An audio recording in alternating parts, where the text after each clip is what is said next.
Dengar, Pak. Oke, kalau begitu izin share ya. Kalau begitu ya, sebentar.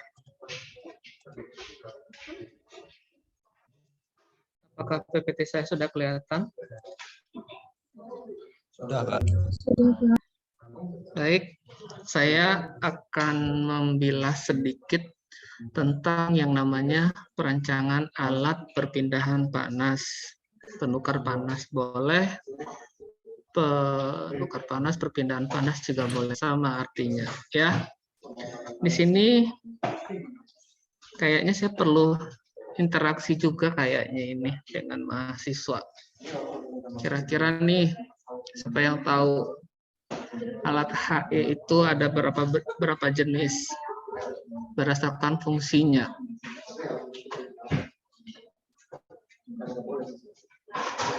Anda bisa jawab?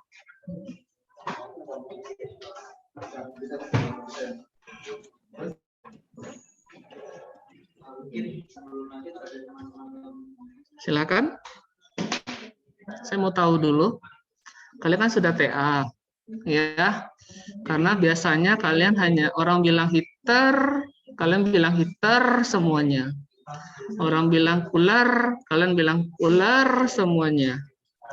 Kapan digunakan heater, kapan digunakan cooler, itu tidak tahu apa. Ya.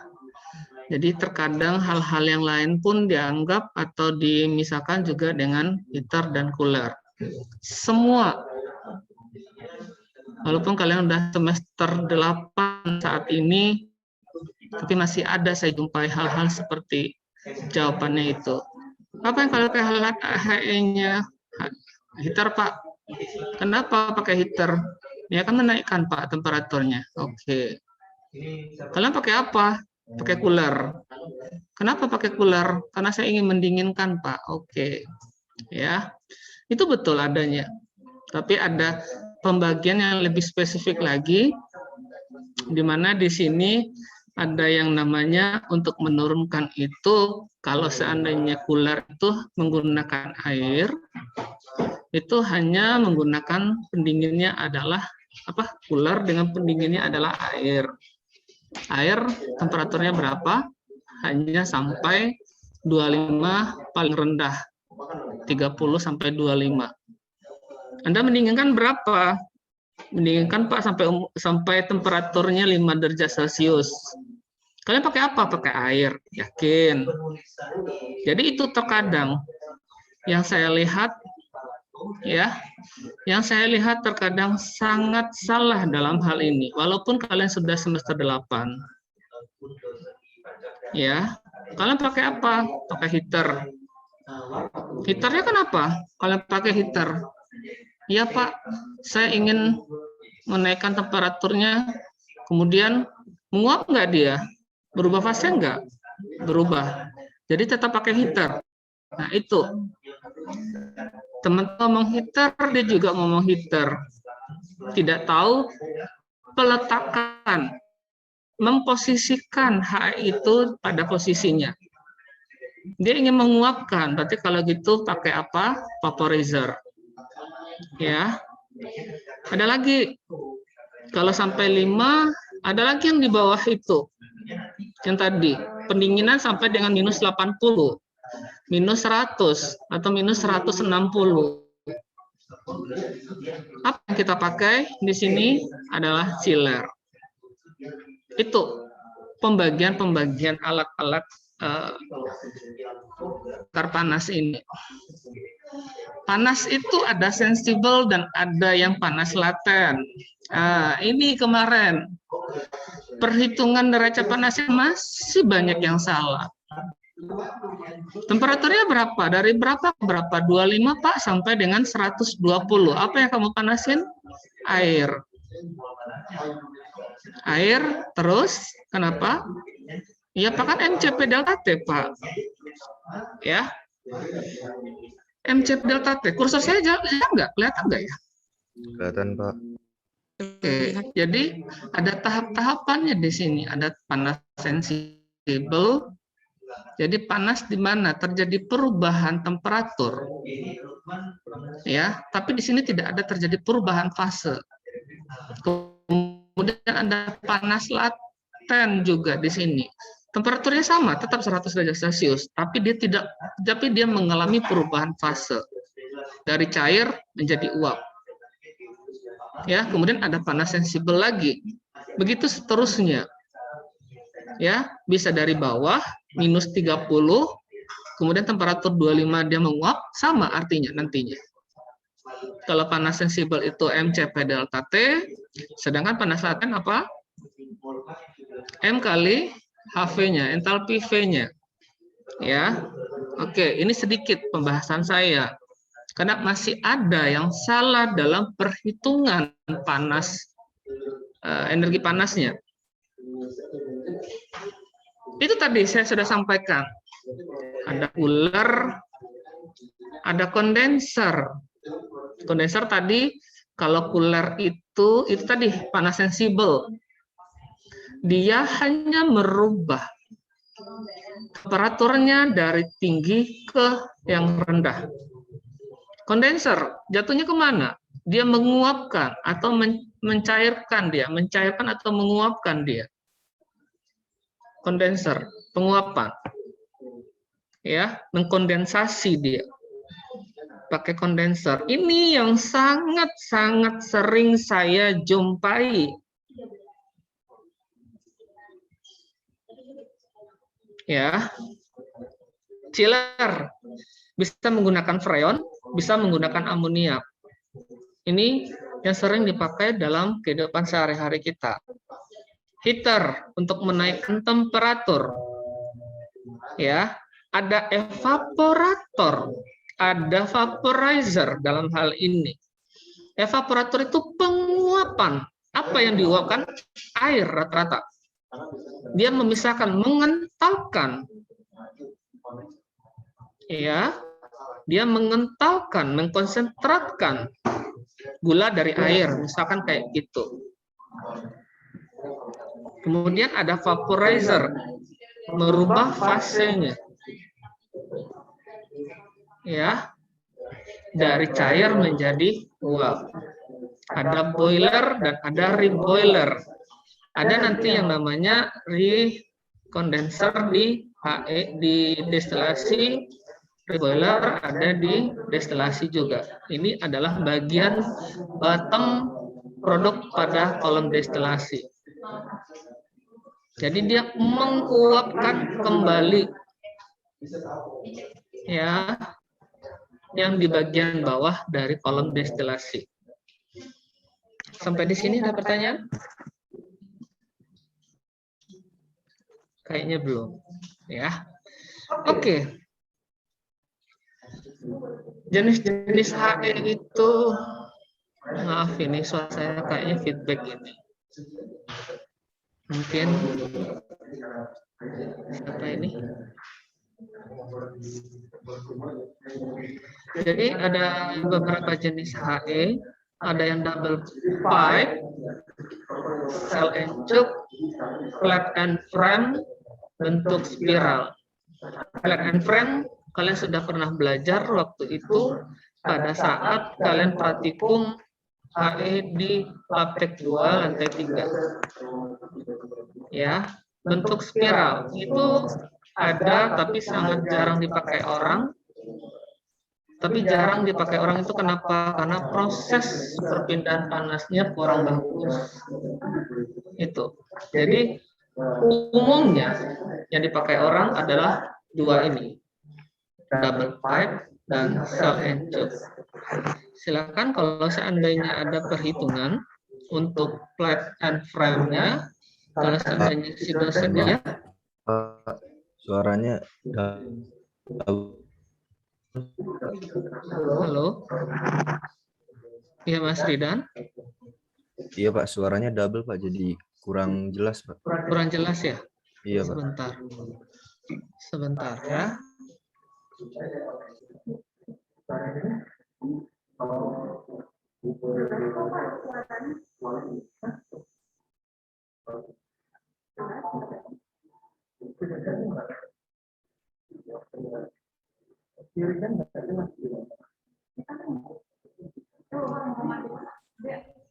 Halo?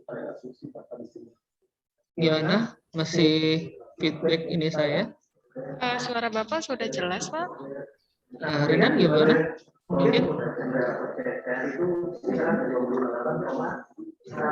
Oh, ini kayaknya suaranya Pak Andri yang masuk ke dalam.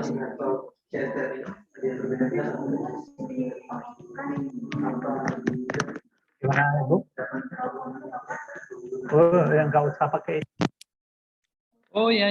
Sebentar. Lupa saya. Sebentar. Ya. Kalau tanpa ini juga ini langsung. Baik, sekarang sudah tidak ini lagi ya.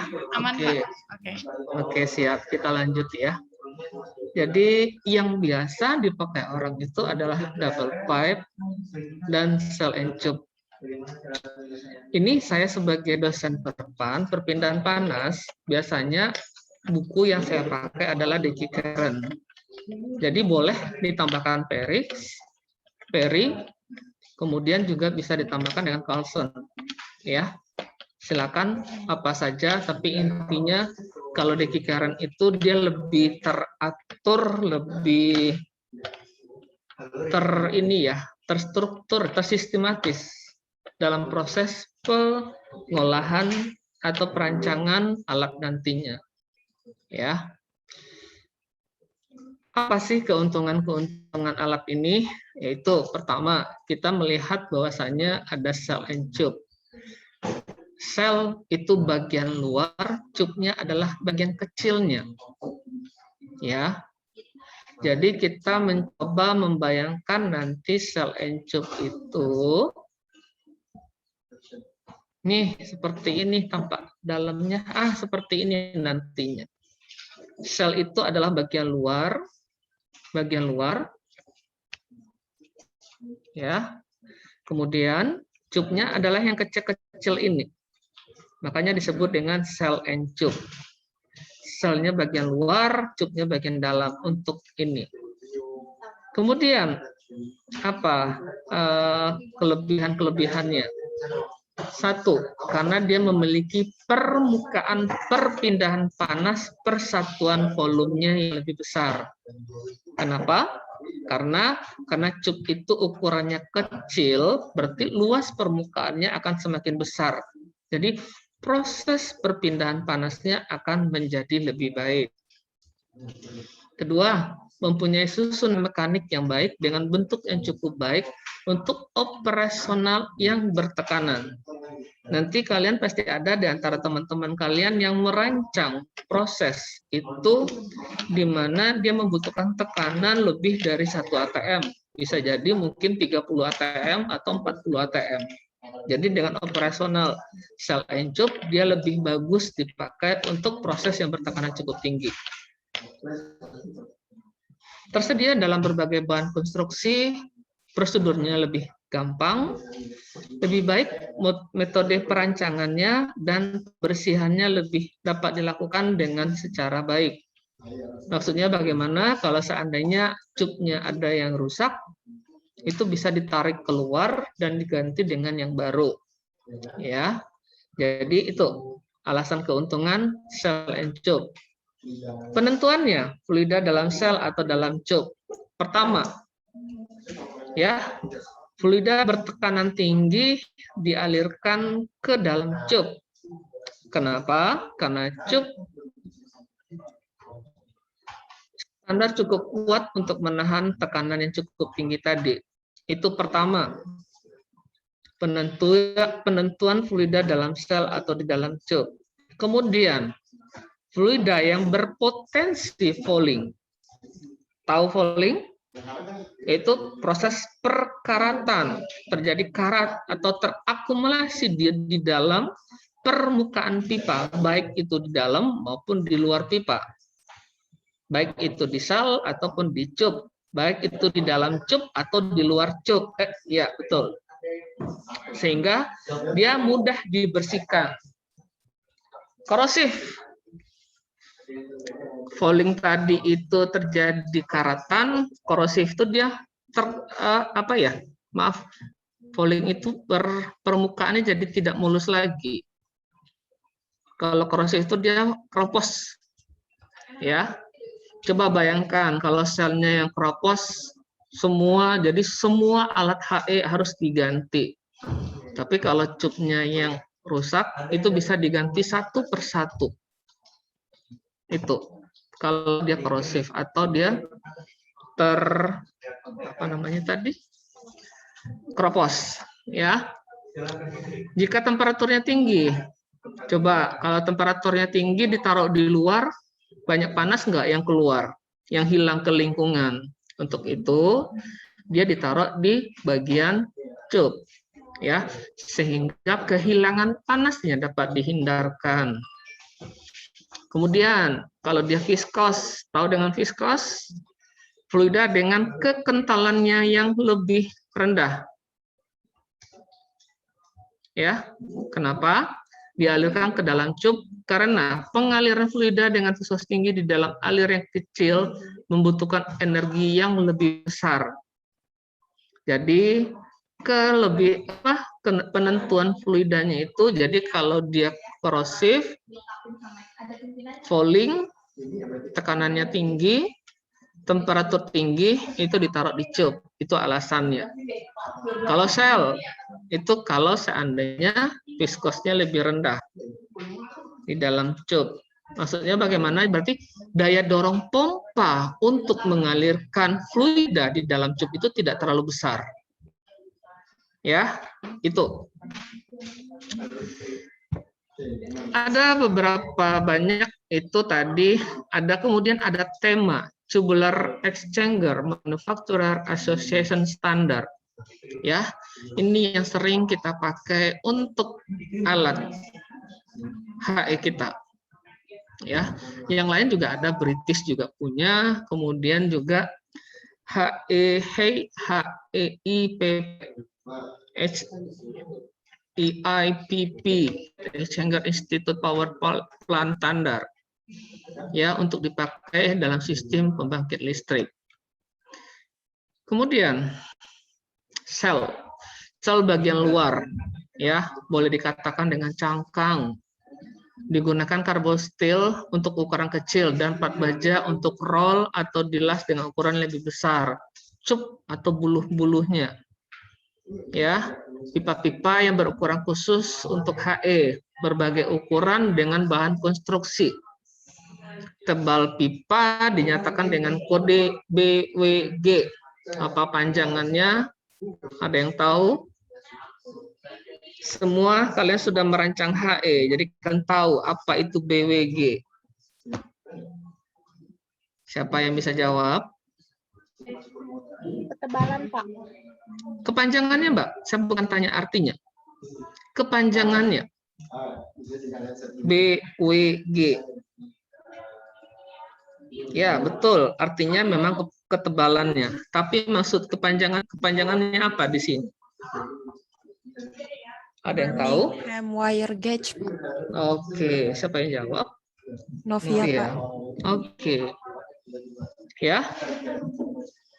Penyusunan supnya ada triangular, nanti kita bicarakan, ada baffle. Baffle ya, bukan baper. Kalian ini dengar baffle aja, bukan waffle, bukan makanan. Baffle, penyanggah. Ya, digunakan untuk mengarahkan aliran dalam sel, kemudian membuat aliran itu menjadi turbulen sehingga koefisien perpindahan panasnya menjadi lebih besar. Jarak antar baffle-nya bisa 0,2 sampai 1 kali diameter sel. Diameter selnya 1, jadi bisa kemungkinan 0,2 sampai dengan 1 kali. Itu baffle. Sel cangkang bagian luar, cup yang kecil bagian dalam, baffle penyanggah dalam hal ini. Itu. Ini gambaran teori sedikit ini. Ini sedikit teori. Ini tema tadi kita sudah sampaikan. Jadi untuk beberapa ketebalan itu, ya, nominal diameter selnya dalam milimeter, ini thickness ya, ketebalan selnya. Kalau dia pipa 7,1 sampai 9,5 itu bisa menggunakan karbon steel.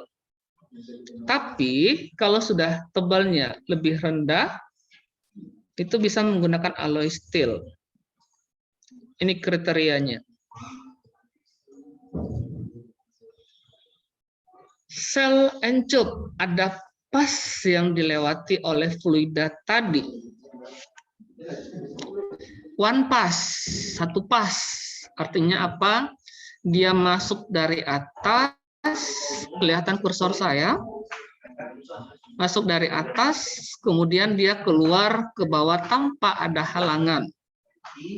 Atau sebaliknya, dia masuk dari bawah, kemudian keluar pelan-pelan dia ke atas. Karena didorong dia dari bawah, keluarnya ke atas. Ini one pass. Kemudian ada two pass with longitudinal baffle. Artinya apa? Jadi boleh masuk dari atas atau dari bawah. Misalkan dari bawah nih, masuk dari bawah, kemudian dia mengalir ke kanan sampai ujung daripada cupnya. Maaf, selnya. Kemudian ya cup ya. Kemudian akan mengalir ke sini. Keluar bagian atas atau sebaliknya. Dari atas berputar ke kanan dan turun dia. Jadi posisinya boleh dilihat, one pass itu satu bagian kiri, satu bagian kanan. Kalau dia dua pas, dia sama-sama posisinya bagian kiri kah atau bagian kanan kah? Itu tidak ada kriterianya. Ya. Oke, ada split flow. Alirannya dibagi. Kenapa? Karena ada penyanggah di sini. Di tengah-tengah ini. Jadi bagaimana dong? Jadi bisa masuk dari bawah atau dari atas. Masuk dia dari atas, dia akan berpencar dia. Terbagi secara otomatis. Ada yang ke kiri, ada yang ke kanan. Tapi intinya adalah dia akan berkumpul kembali ke bagian bawahnya. Bagaimana dengan dua split? Nah ini double split flow. Jadi masuk dari atas dua-duanya, kemudian dia akan kemungkinan dia akan langsung ke kanan sedikit, kemungkinan ke kiri, dan kalau dia ke kiri berarti proses dia akan langsung keluar. Berarti kalau menurut saya proses perpindahan panasnya tidak terlalu efektif. Ini ya, sampai di sini ada pertanyaan. Ini bukan mata kuliah loh ya, saya hanya menjelaskan alat perpindahan panas. Ini baru pembagian teorinya saja baru. Oke, kalau tidak ada, saya lanjut. Nih tema tadi. Sebelah kiri saya ini stationary head types, cell type, dan rear head types. Ya, kelihatan kursor saya? Bagian ini adalah stationary head type. Jadi ada A, B, C, N, dan D. Ya. Maksudnya ada tulisannya sendiri, removable channel and cover. Ya. Ini ada bonnet, integral cover. Kemudian ada yang integral with tube seat removable cover, channel integral with tube seat and removable cover, dan special high pressure closure. Jadi ini adalah bagian kepalanya sebelah kiri. Kemudian sel encupnya tipenya tadi. Ini E kalau dia one pass, kalau dia two pass, kalau dia dialirkan split flow hanya adalah double split flow, divided flow, dan reboiler K, kettle reboiler, dan X adalah cross flow. Ini tipe Selnya. Sedangkan rear-nya ada yang L, M, N, P, S, T, U, dan W. Ya. Jadi nih sebelah kalian bisa lihat ini kan ya sel type-nya ini. Bagian kirinya adalah ini bisa dipakai, bagian kanannya bisa dipakai yang sebelah kanannya. Jadi ujung-ujungnya bisa berbeda-beda. Itu. Tapi ada beberapa yang biasa dipakai orang adalah BEM, AS, dan CFU. BEM artinya apa? B. Dia pakai bonet dia. BEM. Bonet, one pass, dan fixed tube seat like B stationary head. Jadi BEM ini dia, bukan badan eksekutif mahasiswa. Ya, ini. Jadi ini nih kepanjangannya BEM itu. Tadi ada AUS. Ada AUS nggak tadi ya? AS ya, sorry. AS.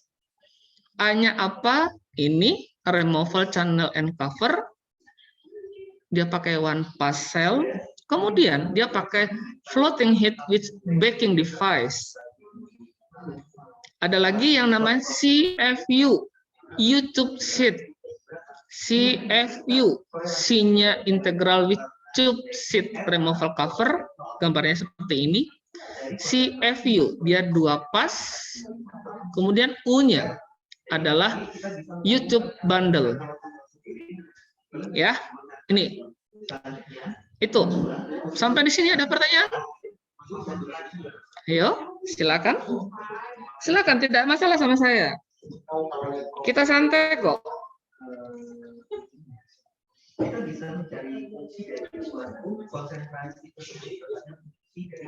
Silakan, tidak ada masalah. Oke, kalau tidak ada pertanyaan, saya lanjut ya. Kemudian, nih, ada tipenya BEM. Baffle, yang tadi saya sebutkan tadi. Ya, ini dia. Baffle ini adalah tujuannya mencegah alirannya mengalir secara langsung. Ya. Masuk langsung turun dia ke bawah. Artinya apa? Artinya kalau dia langsung berarti proses perpindahan panasnya tidak terjadi secara baik. Untuk itu kita buatlah dia penyangga. Nih dia, nih. Nih, Mas, penyangga. Ya. Ini.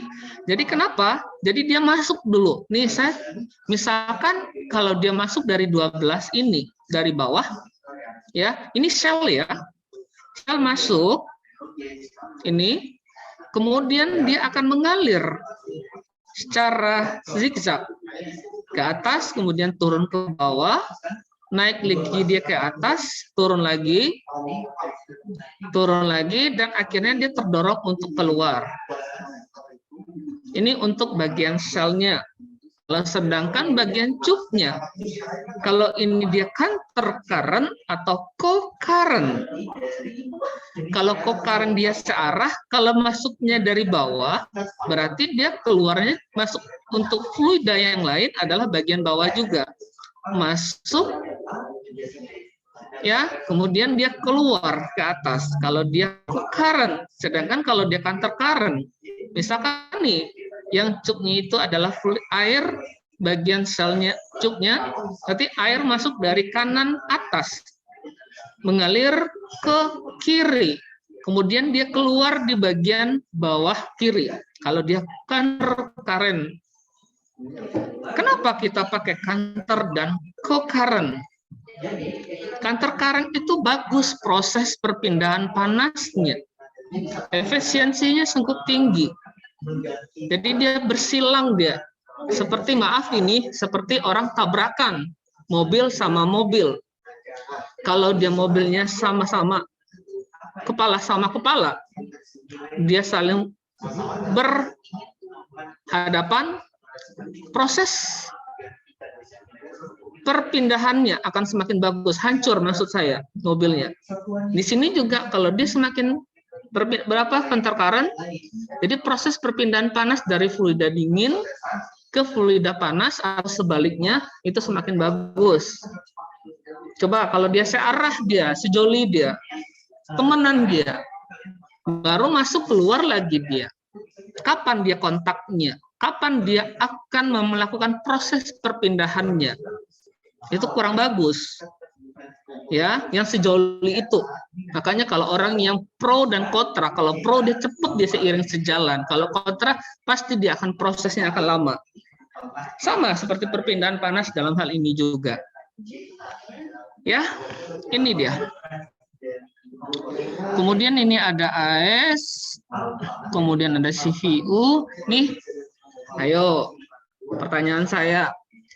Kalau BEM yang tadi saya sebutkan ini adalah one pass. Artinya apa? Jadi dia masuk dari kiri bawah, kemudian dia tanpa ada halangan dia keluar ke kiri, ke kanan atas. One pass. Ini oke. Ya. Fluida kalau mau counter current masuk dari kiri. Kemarin banget untuk beli rokok.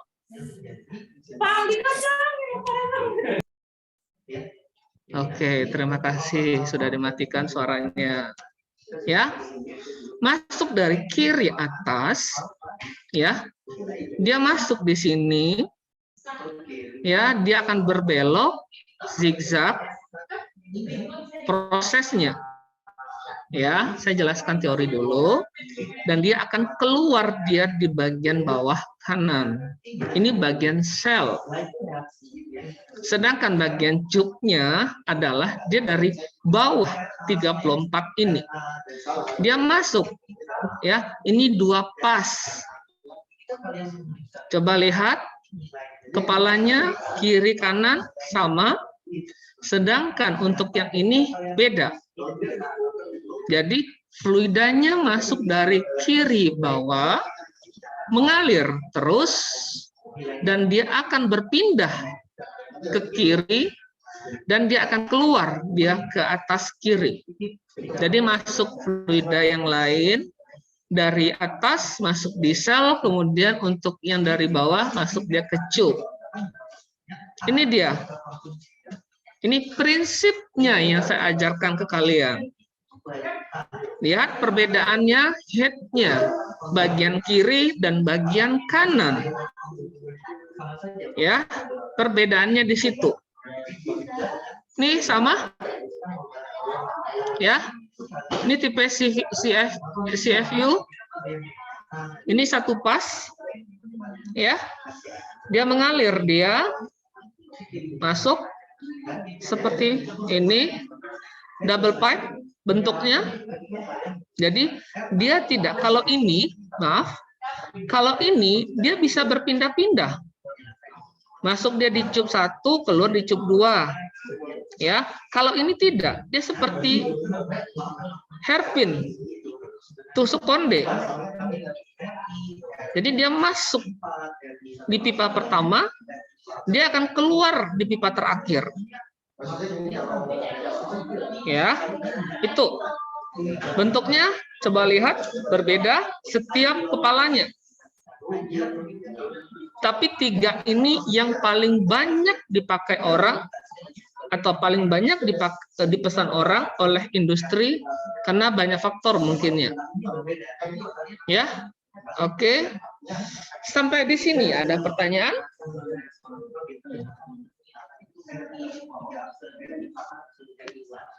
Baik. Masih belum ada yang ingin bertanya. Siap. Ya. Saya masuk ke yang namanya baffle tadi. Nih, tipe aliran tadi bisa dilihat, jadi dia dari atas turun ke bawah, kemudian dia naik lagi ke atas, zigzag dia turun ke bawah. Tujuannya apa? Supaya terbentuknya turbulensi dalam hal ini. Nih jenis baffle nih, ada nih segmental. Jadi dia seperberapa ini ya? Seperempat ya. Seperempatnya. Ya. Ada bagian atas, ada bagian bawah. Ini tadi kan dibagi di split ya. Ini dia. Jadi yang saya sampaikan tadi ini mana ya tadi ya? Saya sampaikan. Maaf sebentar. Jenis aliran ya tadi ya. Oh ini tadi nih. Maaf. Nih. Ya. Ada yang split flow, one pass, ada double split flow. Nih. Jadi ini dia tipe alirannya nanti yang terbentuk. Yang terbentuk adalah dia seperti ini dia. Awalnya dia bergabung, akhirnya dia terpisah, kemudian dia tergabung lagi. Ada yang seperti donat. This and donut. Ya, dia bulat kosong di tengahnya. Itu. Ada yang segmental dan strip. Nih contohnya. Hampir sama dia. Ya.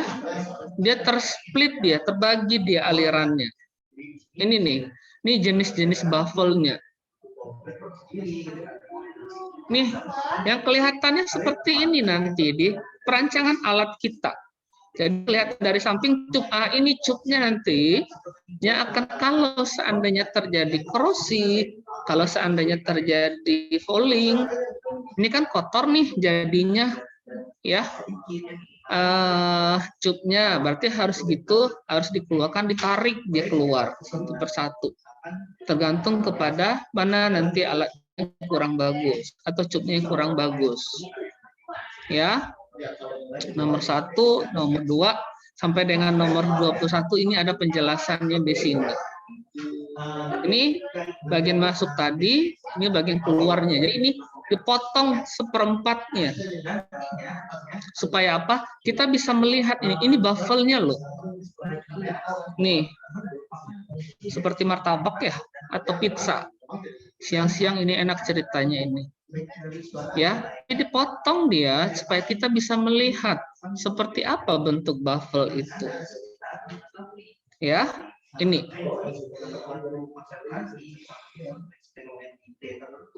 Ini panjang cupnya itu dari 6 sampai dengan 24 feet.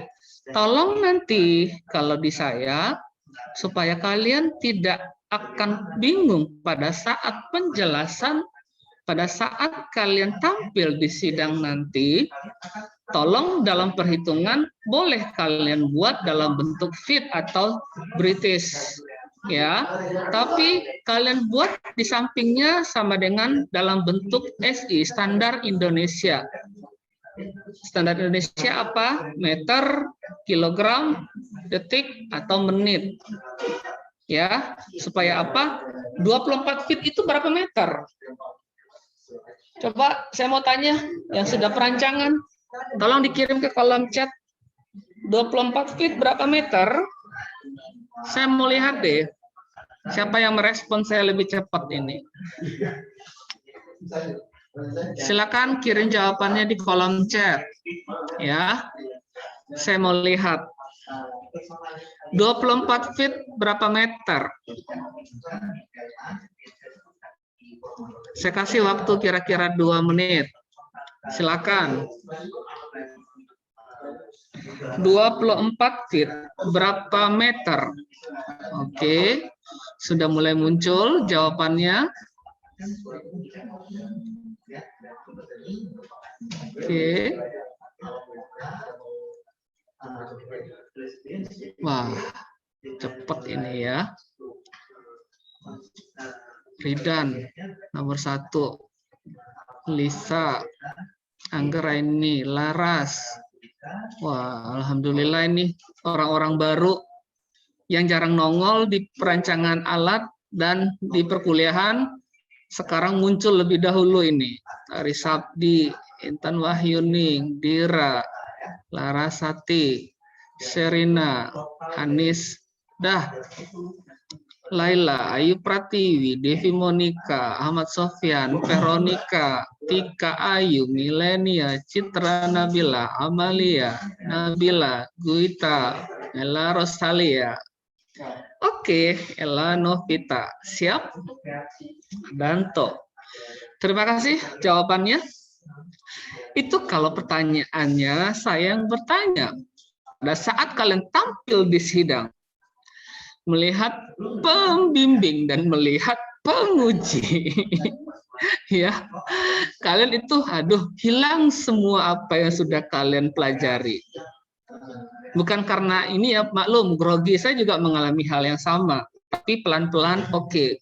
Untuk itu, untuk mengantisipasi hal seperti itu, ya, jadi kalian buat fitnya berapa, kalian buat meternya berapa.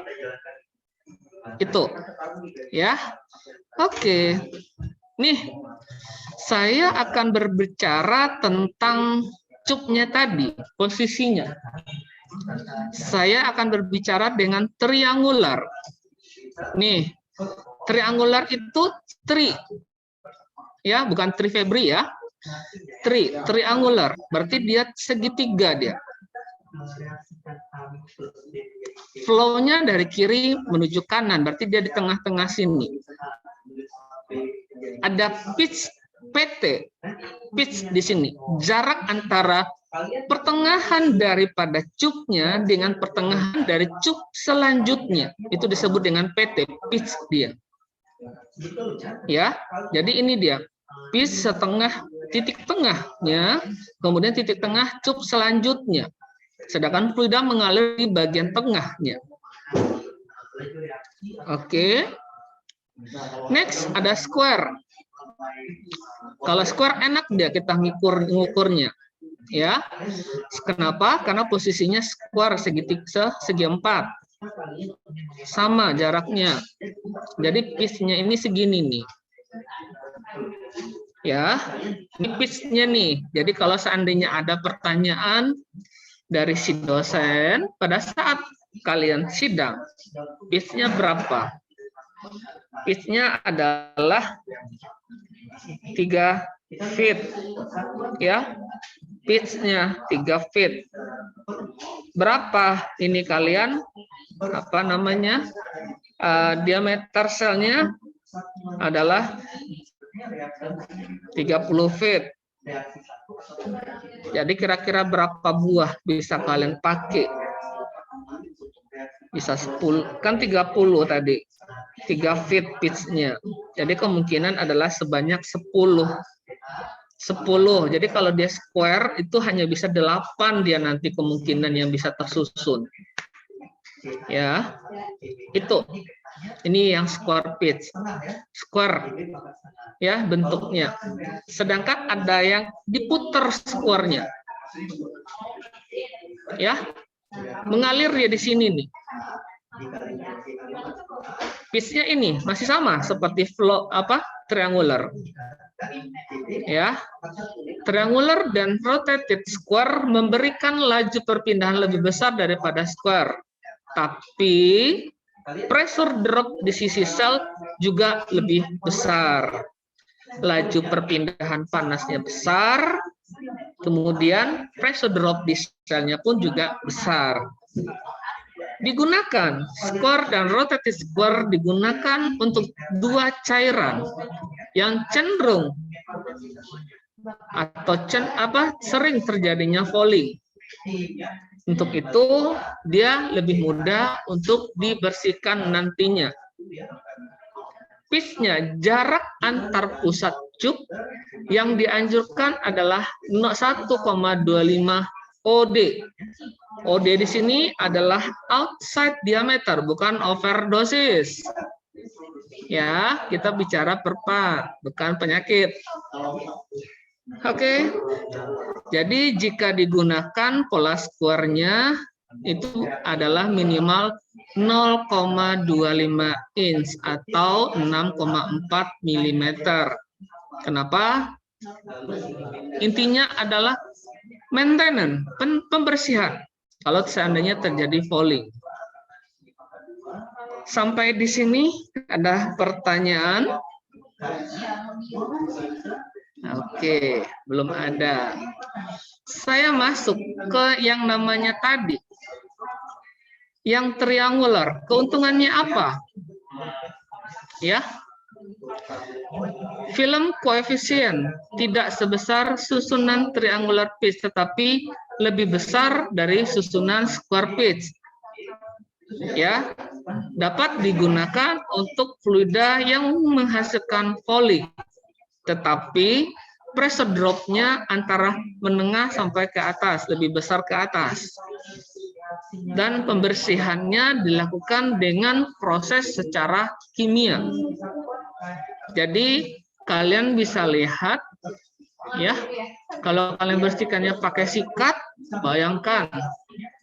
Kalian sikat satu persatu dengan banyaknya 600 buah. Ya, satu persatu kalian sikat itu cuknya. Berapa orang yang bisa ngerjainnya? Coba. Ya, berarti kalian harus kerja rodi membersihkan. Akhirnya bagaimana? Kita melakukannya dengan menggunakan bahan kimia. Itu. Ini yang tadi square pitch.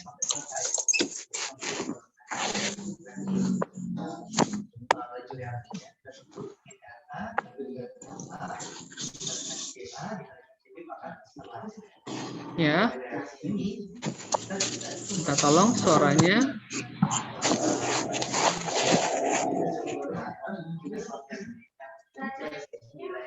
Oke. Square pitch tadi keuntungannya apa? Bagus untuk kondisi yang memerlukan pressure drop-nya rendah. Pembersihannya bisa dilakukan secara mekanik. Ya, dilakukan secara mekanik. Jadi bisa disikat, ya, atau bagaimana? Mungkin menggunakan alat apa mungkin lebih bagus. Nanti lebih bisa digunakan untuk pembersihannya. Ya, bisa untuk menangani fluida yang pooling. Kerugiannya adalah koefisien filmnya relatif lebih rendah. Itu yang untuk square pitch. Sedangkan untuk yang square rotated, square pitch-nya itu film koefisiennya lebih baik dari square pitch, tetapi tidak sebaik triangular pitch dan rotated. Oh, ini beda lagi ya. Sorry. Ini justru dengan Dayan square pitch dia, 90 derajat dia nantinya. Ini boleh dilihat ya. Ini OD-nya, cupnya, flow-nya mengalir dari sini, posisinya adalah 90 derajat. Pitch-nya adalah ini. Pembersihannya bisa secara mekanik. Kemudian kerugiannya relatif lebih rendah, pressure drop-nya tidak serendah square pitch. Oke, susunan triangular ini tadi ya bisa dibaca. Kemudian keuntungannya sudah juga disampaikan. Baffle, fungsinya apa? Penyangga keberadaan cup dalam sel. Selain dia mencegah fluidanya tidak langsung keluar dari sel itu, ya. Selain itu kegunaannya adalah untuk membuat penyangga, sebagai penyangga keberadaan cup di dalam sel. Jadi tempat bergantungnya nanti cup itu di dalam sel. Ya, dapat membantu turbulensi aliran, tadi sudah saya sampaikan, kemudian mengatur pressure drop. Jenis-jenisnya tadi sudah segmental, donut, dan orifice. Ini tadi sudah. Kemudian sel encup di industri atau di pabrik. Pada reaktor dia ada multi-tubular, pada evaporator ada yang single effect atau multi effect. Reboiler untuk alat destilasi dan kondenser juga, intercooler, boiler, dan lain sebagainya. Oke, kita mulai melangkah untuk perancangan alat pertukaran panas sel encup. Pertama, kita harus mencari yang namanya beban panas dari neraca. Ya, kita mencari Q-nya dulu. Kemudian kita mencari delta T LMTD, log min temperatur diferensial. Kita punya T besar itu T1 adalah temperatur fluida panas masuk, T besar 2 temperatur fluida panas keluar, T kecil 2 temperatur dingin keluar, T kecil 1 temperatur fluida dingin masuk. Ya, counter current dan co-current itu ada rumusnya tersendiri. Kemudian kita akan mencari delta T di mana akan ada FT-nya. Friction. Ya. Di mana di sini jika untuk sel encup FT-nya besar dari 0,75. Ya. Kita menggunakan adalah 1,2 exchanger. Sedangkan jika kecil, maka kita akan menggunakan 2 sampai 4 exchanger nantinya. Jika FT-nya 0,9, berarti kita menggunakan buffernya longitudinal. Tadi yang ini longitudinal, maaf, saya lihatkan kembali. Mana tadi ya? Nih, longitudinal baffle. Jadi dia masuk dari bagian kiri atas, keluar di bagian bawah kiri. Ya, jadi longitudinal, panjang dia jadinya perjalanan dia. Kemudian, ya, nih removable untuk yang besar dari 0,95. Untuk FT kita menggunakan well longitudinal baffle. Ya. Jadi ini prasyarat-persyaratan untuk penggunaan. Kenapa kita menggunakan 1, 2, 2, 4. 1, 2, 1 itu 2 itu adalah pasnya, 2, 4 juga. Jadi itu dia nanti ini persyaratannya. Jadi ini harus menjadi perhatian kalian dalam langkah merancang alat pertukaran panas. Kemudian apalagi? Jadi kalau seandainya kalian sudah mendapatkan FT, kalian akan mencari A dalam hal ini. Jadi kalian mengukur A-nya ini jika ya A-nya kecil dari 200 feet kuadrat. Ada tahu A? Apa? Ada yang tahu? A itu apa? Silakan. Ada yang berani menjawab? Luas perpindahan panasnya, Bun. Oke. Luas area. Ya, Q sama dengan A kali UD kali dengan delta T. A-nya itu Q per UD. Kalikan dengan delta T. Delta T itu tadi yang kita sebutkan dengan LMTD. Ya. Jika A-nya kecil dari 200, kalian akan menggunakan yang namanya double pipe. Ya. Jadi ini pedoman kalian bagaimana caranya kalian menentukan dia pakai cell encup atau double pipe. Ya. Nih. Double pipe itu kecil dari 200 feet kuadrat luas areanya, sedangkan sel encup adalah besar daripada 200 feet kuadrat luas area perpindahan panasnya. Ya. Untuk counter current dan co-current, counter current itu proses perpindahannya lebih panas lebih baik. Proses perpindahannya dari temperatur jarak LMTD-nya juga cukup besar. Sedangkan untuk co-current ya biasanya adalah kenaikan temperaturnya tidak bisa secara drastis atau signifikan kenaikannya, atau secara signifikan penurunannya. Misalkan dari temperatur 300 menjadi 30. Ya, itu sebaiknya menggunakan counter current. Tapi kalau seandainya kita hanya menurunkan sekitar 5 atau 10 derajat Celcius, kenapa kita turunkan dia pelan-pelan? Karena kalau seandainya kita buat dia secara drastis atau signifikan penurunannya, efeknya adalah bisa merusak senyawa kita. Kemungkinan dia bisa beku mendadak. Kemungkinan dia bisa gosong mendadak. Karena dia tiba-tiba dari temperatur yang rendah langsung ke temperatur tinggi. Gosong nanti bahan kita nanti atau fluida kita. Jadi hitam warnanya, berubah warna. Atau dia secara mendadak kita dinginkan, tapi dia pelan-pelan seperti makanan, obat-obatan, itu seperti itu dia menggunakan co-current dalam hal ini. Ya. Itu basic dari perhitungannya. Sampai di sini ada yang ingin bertanya? Yang campuran ada. Ya. Yang campuran ada, tapi jarang digunakan orang, tergantung kepada apa yang mau kita inikan. Contoh campuran adalah scrubber atau absorber. Itu dia. Dia campuran dia. Jadi dialirkan air dari atas, fluida gas dari bawah, kemudian dia akan bercampur dan terjadi perubahan temperatur. Kalau gas misalkan dia tinggi karena ada air dari atas, ya, dia akan soluble atau melarut ke dalam air sehingga gasnya itu tidak terbang keluar tapi diserap oleh air.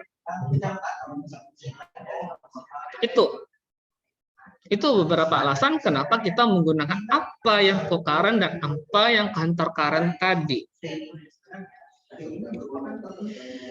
Kemudian double pipe. Nih, saya punya double pipe-nya itu 2 buah. Jadi dia masuk, masuknya dari mana ini ya? Oke, fluida B masuk dari sini, dari kiri bawah. Masuk. Jadi double pipe itu seperti hairpin ya, tusuk konde. Jadi dia seperti U. Kemudian disambung lagi dia.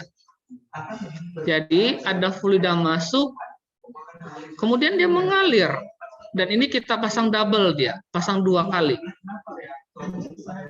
Sedangkan fluida A-nya masuk dari bawah, dari atas kanan, berputar, kemudian dia turun ke bawah sini. Ini alirannya counter current atau co-current. Ada yang tahu?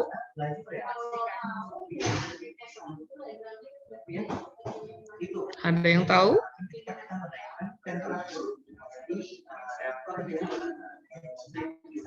Oke, kalau tidak tahu, saya jawab sendiri aja lah ya. Ini adalah counter current. Oke, kemudian nih tadi sel encut ini seperti roket ini, ya. Ini baffle yang coklat, ini baffle ini. Penyangganya sekaligus untuk menyatukannya. Jadi kalau seandainya tidak ada penyangga ini, kalau seandainya diberi aliran atau tekanan yang cukup tinggi, nanti bisa kemungkinan dia akan berbenturan cup satu dengan cup yang lainnya. Ya, akan berbenturan dia antara sel cup satu dengan cup yang lainnya. Efeknya apa nanti? Dia bisa bengkok, ya, bisa bengkok. Kemudian bisa pecah nantinya karena dia sering berbenturan itu. Bisa hal-hal lain atau mungkin bisa meledak dia malahan.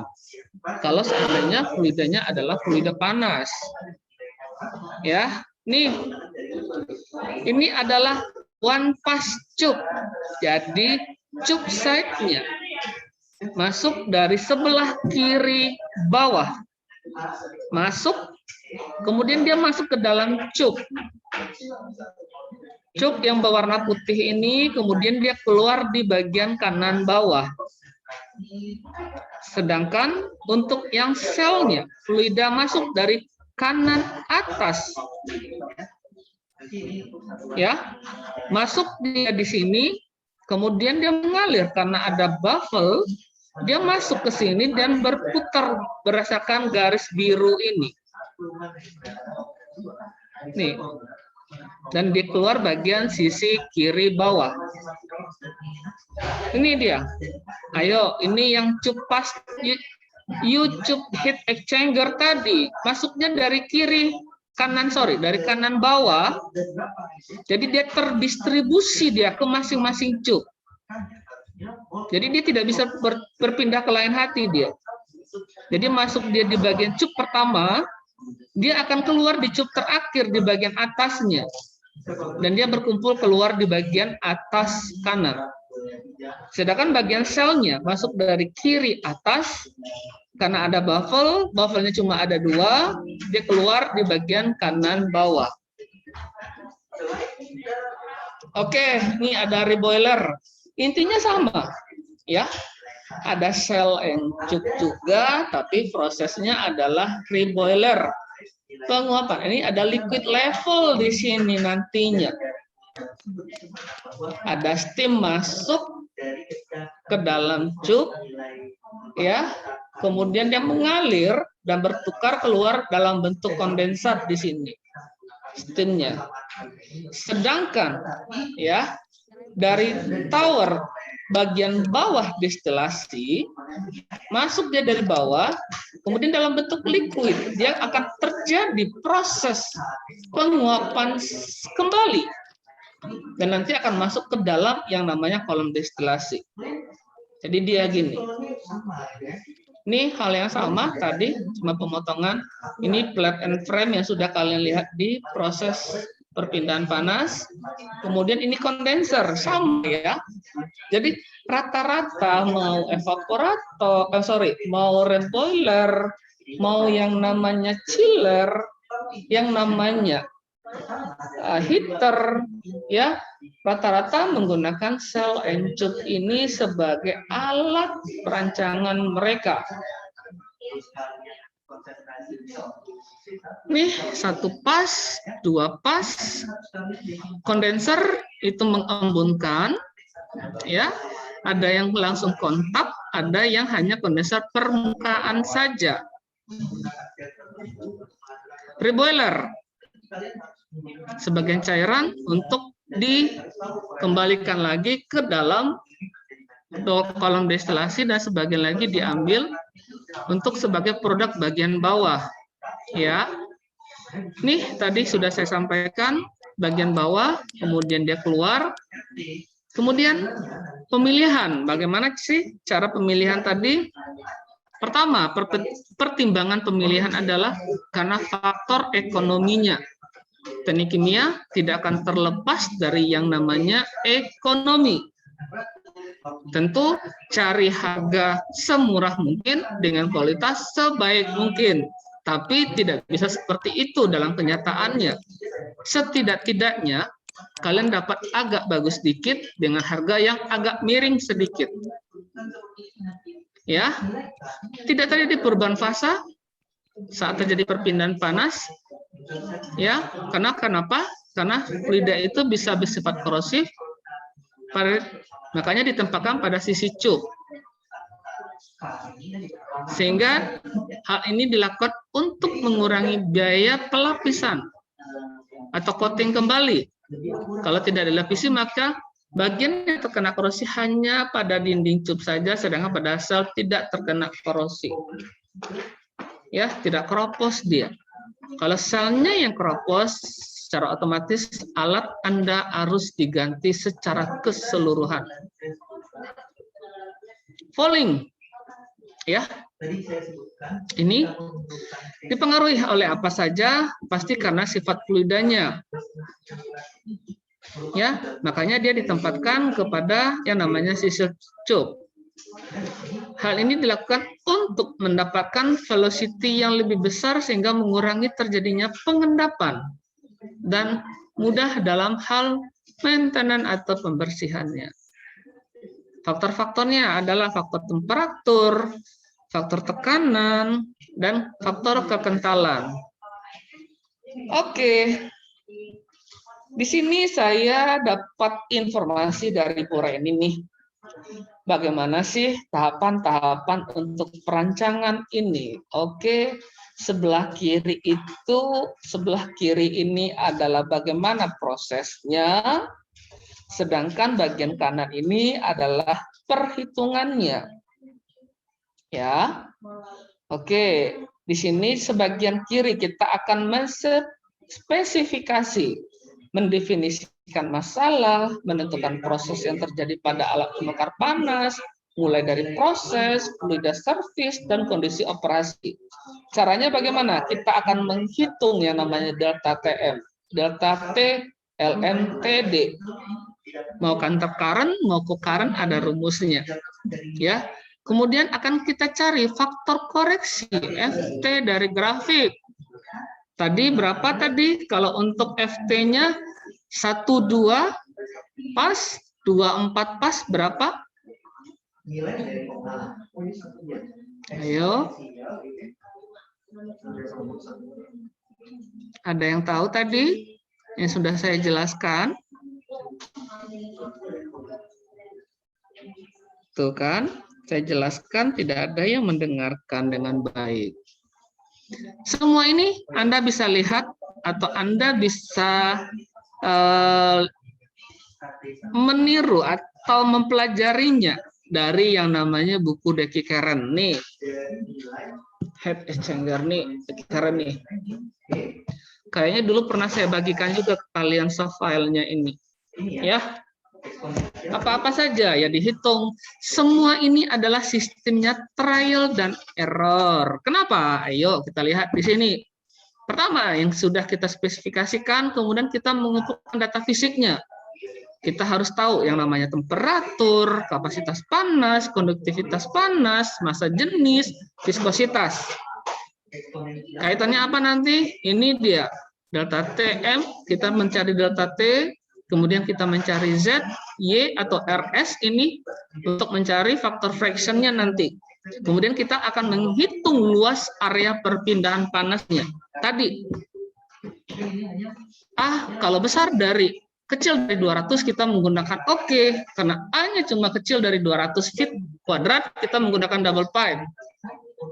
Ya, kalau masih besar delta P-nya, berarti kalau gitu tidak cukup satu double pipe-nya. Berarti kalau kita buat bertingkat dia jadinya double pipe-nya.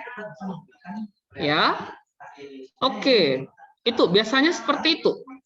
Kemudian kita hitung yang namanya heat Q pada cell site.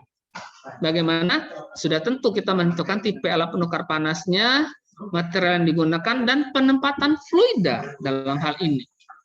Jadi di cupnya apa? Oke, fluida saya bagaimana nih sifatnya? Contohnya alkohol. Alkohol ini mudah menguap, tapi temperaturnya berapa? Korosif nggak dia? Tahu korosif apa tidaknya? Kita lihat dari MSDS dari fluida tersebut. Ternyata tidak korosif. Oke.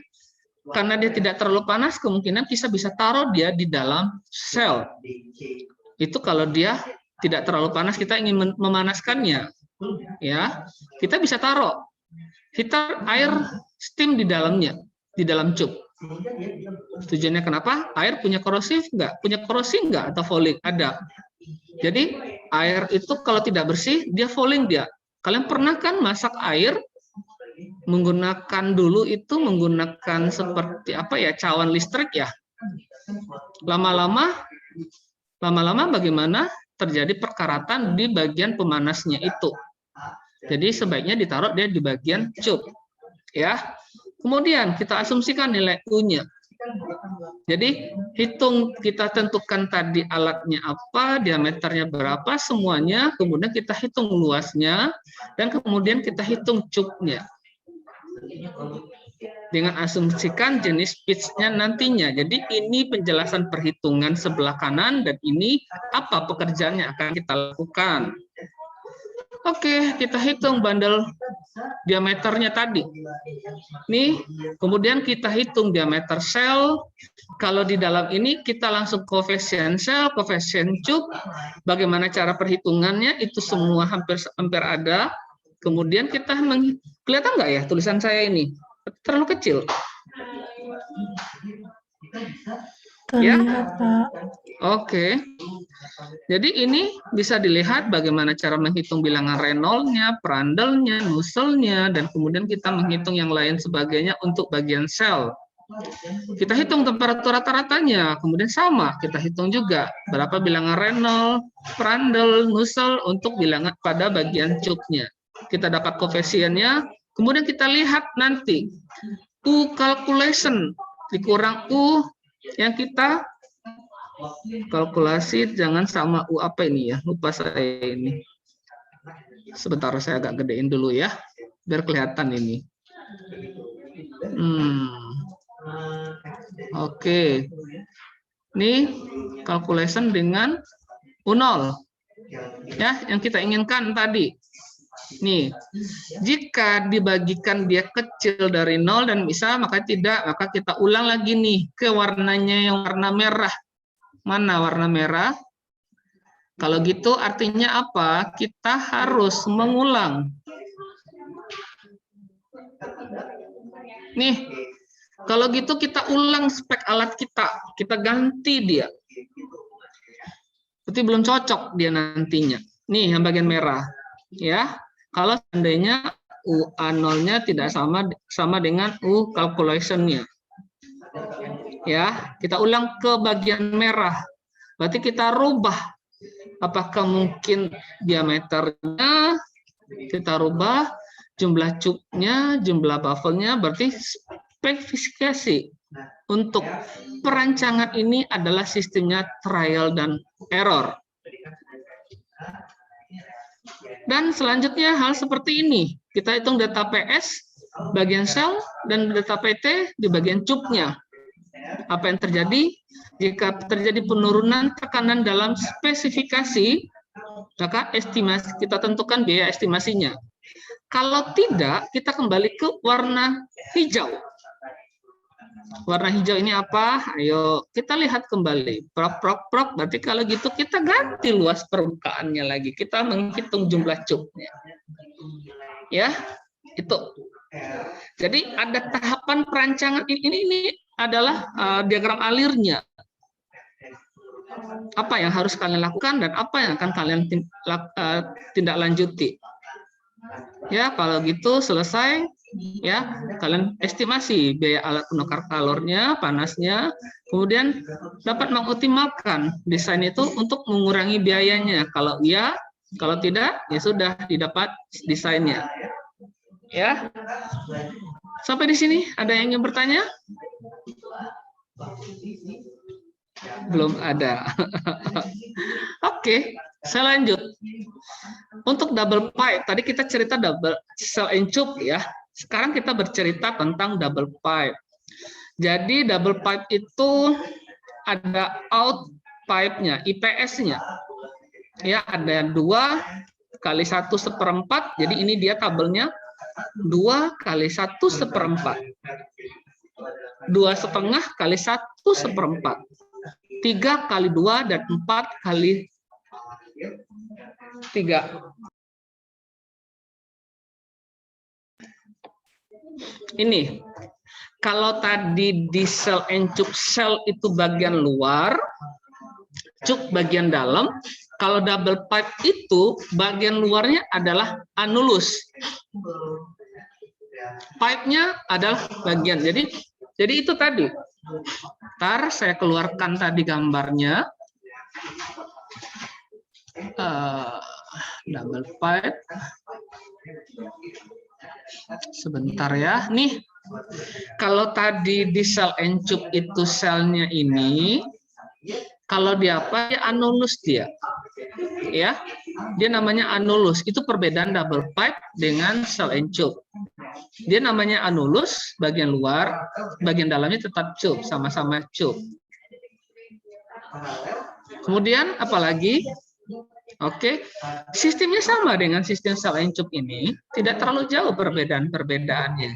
Ukuran panjangnya berapa untuk double pipe ini? Ada yang 15, 12, dan 20 feet. Ya. Ini ya. Kalau seandainya lebih dari 20 feet, berarti kalian pakai bertingkat double pipe-nya. 2 double pipe-nya. Kalau lebih. Jadi tidak bisa pakai. Jadi kalau kemungkinan kalian pakai adalah panjang ukuran 12, 2 buah. Kalau dia 20 lebih. Ya, disesuaikan nanti. Yang tersedia ukurannya adalah 12, 15 dan 20 feet. Kalau dia 35, berarti kalau gitu kalian pakai 20, 20. Jadi disesuaikan, nggak mungkin dong kalian butuh 35, kalian pakai 15 sama 20, nggak bisa seperti itu. Ya, prosesnya tidak bisa seperti itu. Oke, itu dia. Jadi ukuran anulus, maaf tadi, flow areanya segini, kemudian anulusnya, DE-nya segini. Jadi untuk flow area dalam inch kuadrat, anulusnya 1,19, pipe-nya 1,5. Ya. Kemudian untuk anulus, DE-nya 0,915 dan DE aksennya, diameter ekuivalennya 0,4. Jadi ini sudah ada ketentuan tepat. Ini seperti Anda beli pipa, ya, beli pipa nih. Ini ukurannya 1 inci, ya. 1 inci itu bukan 1 inci bagian dalamnya, tidak. Itu bagian luar biasanya.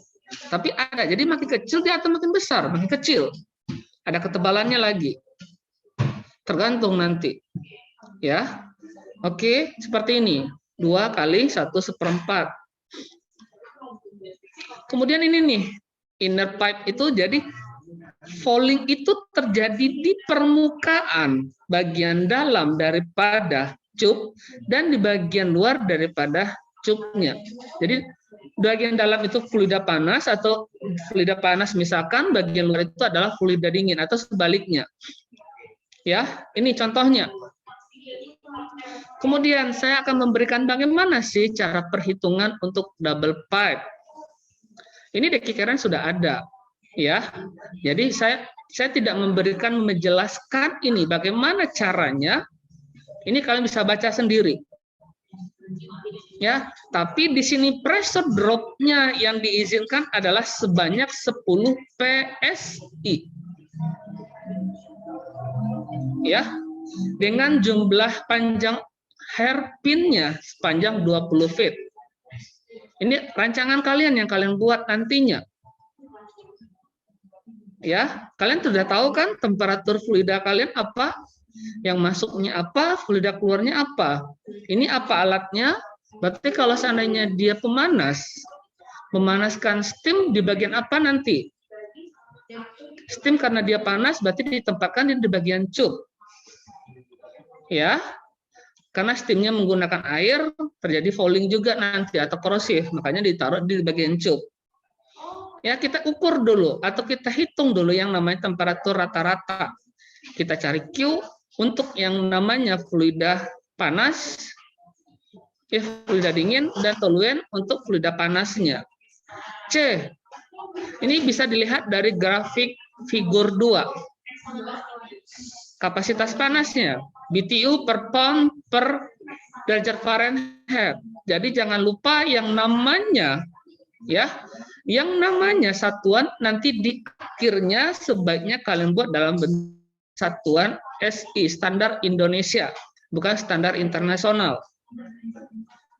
Ya, itu temperatur rata-rata kalian bisa menghitung W-nya dari mana. Ini dia, Q dibagi dengan CP delta T-nya.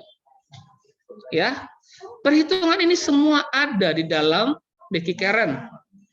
Dari mana dapat rumus-rumus ini? Dari mana dapat tabel-tabel ini? Ada semuanya dijelaskan pada dekikeren. Jadi bagian fluida anulusnya adalah hot fluid, fluida panas, sedangkan bagian dalam inersnya adalah benzen. Ya, sedangkan anulus adalah teluen. Flow areanya tadi sudah kita hitung. Ini dan ini. Kemudian kalian hitung semuanya sampai mencari H0-nya dan HI-nya. HI0 Ya, bagaimana ada persamaannya dan ada figurnya kalau seandainya kalian masih ragu. Untuk JH, bilangan Reynolds, JH, pada temperatur 100 derajat Fahrenheit, jadi semuanya sudah ada di tabel-tabel ini semuanya. Ya. Kemudian kita lihat nanti UC dan UD. UC-nya adalah 149, UD-nya 115. Artinya apa? Permukaannya adalah 50,5 feet kuadrat. A-nya. Cocok nggak? Hitungan kita. Cocok. Kenapa? Karena A untuk double pipe itu adalah kecil daripada 200 feet kuadrat. Jadi hitungan kita benar dalam hal ini. Kemudian hitungan apa lagi yang bisa kita akan mencari pressure drop dalam hal ini. RD. Ayo, RD. Faktor kekotorannya. Jadi maksimum adalah 0,003 hours per feet kuadrat. Degree Fahrenheit per BTU. Delta P untuk anulus. Tadi kalau sel itu delta P sel, delta P cupnya. Jadi ada nanti hitungan-hitungannya di sini. Tidak boleh lebih dari yang namanya 10 PSI untuk sel dan maupun untuk cupnya atau untuk anulusnya. Kalau lebih dari situ, berarti Anda harus mengulang lagi seperti diagram ini tadi. Oke. Ya. Sampai di sini ada yang ingin bertanya? Silakan. Saya hanya menginformasikan bagaimana cara perhitungan cell and tube dan double pipe. Mau pakai reboiler, mau pakai vaporizer, cell and tube, ya mau pakai chiller, tapi nanti kalau untuk chiller yang penggunaan media pendinginnya adalah tadi freon atau kalau tidak amonia. Jadi semua berhubungan dengan amonia, kalian cari nanti. Kalau seandainya nanti ada senyawa tidak ada di dalam itu, apa langkah yang akan kalian ambil? Pertama, cari berat molekulnya atau titik didihnya dulu yang hampir bersamaan. Coba lihat MSDS, titik didihnya berapa? 300. Oke, kalian cari senyawa dengan berat molekul yang hampir bersamaan. Berapa berat molekulnya? Misalkan adalah 50. Berarti kalian cari yang temperatur 50 dengan 300, berat molekulnya 30, apa kira-kira? Oh, ternyata ada nih. Bisa nggak? Oke, jadi kalian bisa ambil senyawa tersebut sebagai pegangan kalian. Kalau bisa. Tapi kalau tidak bisa, kalau kalian mau hitung secara apa boleh. Ada hitungannya nanti. Itu ya, perhitungan-hitungan dari saya. Mungkin itu saja informasi yang bisa saya sampaikan untuk sore ini. Ada yang ingin bertanya, silakan. Rata-rata alat HI kita adalah double pipe dan cell and tube. Ada yang ingin bertanya, saya persilakan.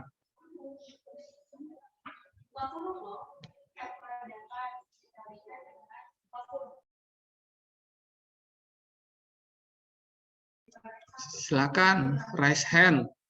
Oke, ada yang punya pendapat lain? Ya. Selain dulu, saya persilakan. Kalian nggak serius mendengarkan ini saya, silakan. Tidak ada masalah sama saya. Ya, siap-siap nanti di sidang. Ya kan? Kenapa Anda pakai cell and tube? Berapa kriteria delta P-nya? Kenapa Anda pilih double pipe? Kemudian apa syarat-syarat RD-nya? Itu akan saya tanyakan nanti pada saat sidang nanti. Memenuhi standar atau tidak? Ya, bagaimana dia flow, dia mengalir nantinya? Karena Bu Reni akan meminta kalian menggambarkan nanti apa tema yang akan kalian pakai. Ya, itu di spek alatnya nanti. Ada yang ingin bertanya? Saya persilakan. Atau saya kembalikan ke Bu Reni kali ya?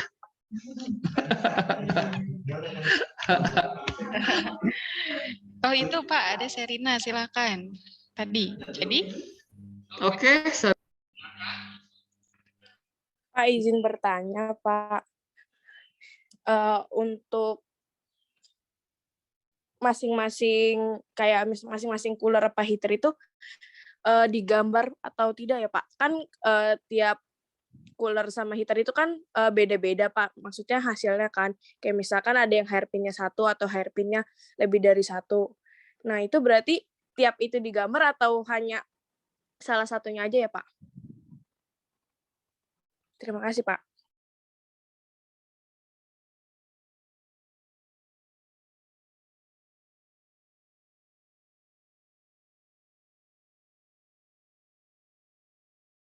Maaf Pak, itu mic-nya emang belum hidup ya Pak. oh iya, sorry. Kalau di saya sebagai dosen, pembimbing atau ini tidak ada masalah sama saya. Tapi kalian tetap mencari secara Excel-nya. Nanti jadi kalau seandainya HE-nya ya, tapi kalau modelnya sama, bentuknya sama, satu aja. Gambar yang kalian tampilkan, kalian buat summary-nya. Kemudian kalau seandainya ada dosen penguji nanti pada saat Anda sidang, Anda punya nggak? Punya. Hitungannya punya. Tapi yang ditampilkan nanti adalah summary-nya saja. Jadi summary-nya itu apa? Berapa panjangnya, berapa cupnya, OD-nya, ID-nya, berapa buffer-nya, apa jenis pitch-nya, kemudian apanya itu dijelaskan semua di dalam bentuk tabel. Kalau di sayanya, tapi saya tidak tahu dengan Bu Reni nanti sebagai koordinator TA bagaimana penulisannya itu. Kalau seandainya sama, cukup ditulis 1 saja. Kalau seandainya ada 8 nanti alat HE kalian sama semuanya seperti itu, ya mungkin cukup 1 sebagai contoh perhitungan, tapi di Excel kalian tetap harus ada 8-8-nya. Kenapa? Ya gimana caranya kalian menghitung? Panjangnya sama nggak? RD-nya sama nggak nanti? Ya kan? Saya sebagai pembimbing, saya akan minta itu pada saat konsultasi. Itu. Mbak Serina. ya betul. Jadi untuk alat-alat ini meskipun sama, tapi kan nanti di dalam summary-nya gitu ya, summary dalam bentuk tabel, itu baik nanti reaktor atau pompa atau penukar panas kayak gitu ya, itu setiap kode alat.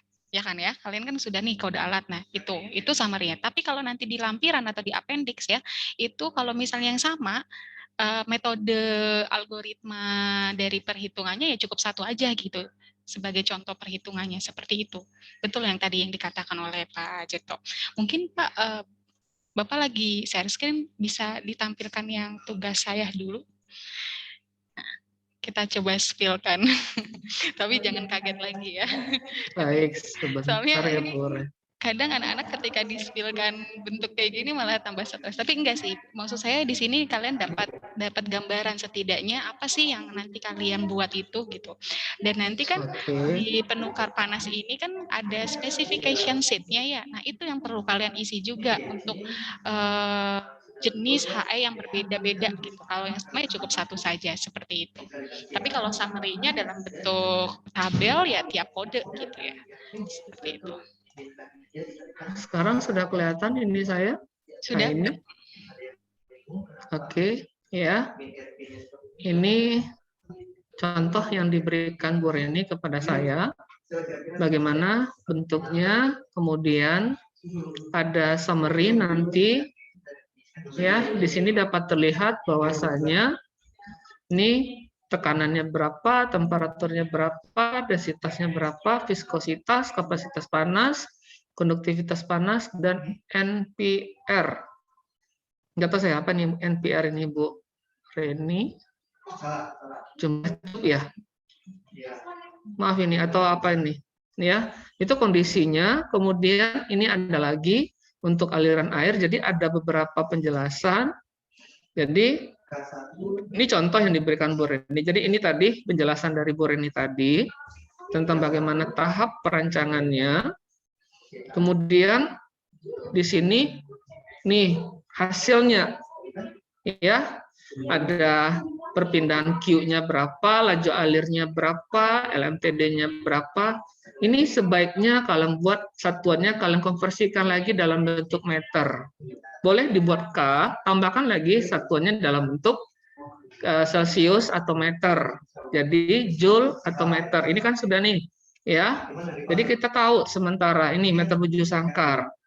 Jadi seandainya ada pertanyaan, kita sudah punya, oke, tidak berpikir lagi, maklum pada saat kita tampil di sidang itu, apalagi lihat saya, aduh Pak Zeto lagi pengujinya, pasti ribut lain di perpan ini, ya kan? Jadi kalian sudah siap mental dalam hal ini gitu, ya. Penentuan cupnya, nih jumlah cupnya berapa, nih diameternya berapa, semua ada di sini. Cup side-nya, ini penentuan cupnya, ini cup side koefisiennya. Nih ada semuanya di sini, ditulis sama Bu Reni. Bilangan Reynolds, Nusselt, ini ST apa tadi ya? Prandtl ya? Ya. Kemudian HI-nya berapa? Sedangkan untuk cell side-nya juga ada di sini. Overall koefisiennya. Jadi nanti kalian memenuhi standar nggak ini? Tadi berapa tadi? 10 apa? Betul ya. Jadi untuk yang 10 PSI, Pak. PSI. Tuh, ini PA nih ditulis Bu Reni.